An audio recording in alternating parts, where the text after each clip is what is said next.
और यदि उसका पता बता दूं तो लोग पीछे पड़ जाएंगे। अभी ऊपर से आदेश बताने के लिए नहीं हो रहा है।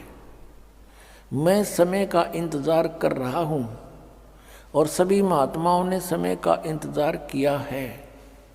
समय आते ही सबको सब कुछ मालूम हो जाएगा। 7 सितंबर 1971 को।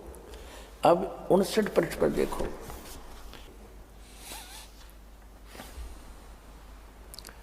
अट्ठाईस अगस्त 1971 को इसने क्या कहा था कि महापुरुष का जन्म भारतवर्ष के एक छोटे से गांव में हो चुका है और वह व्यक्ति मानव इतिहास का सबसे महत्वपूर्ण व्यक्ति बनेगा।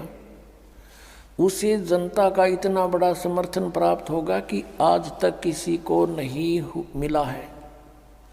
वह महापुरुष नए सिरे से विधान को बनाएगा और वह विश्व के संपूर्ण देशों पर लागू होगा। उसका एक झंडा होगा, उसकी एक भाषा होगी।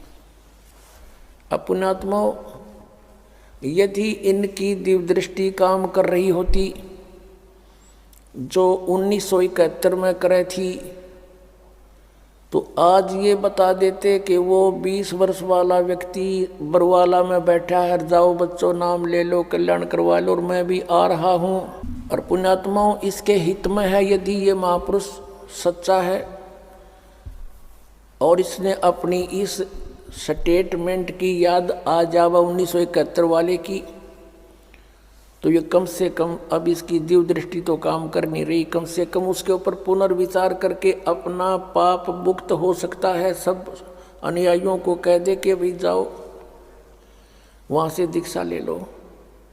और इसने भी चाहिए, अब इसके पल्ला कुछ नहीं है। शिवदयाल जी भूत बन गए, इनकी क्या स्थिति होगी।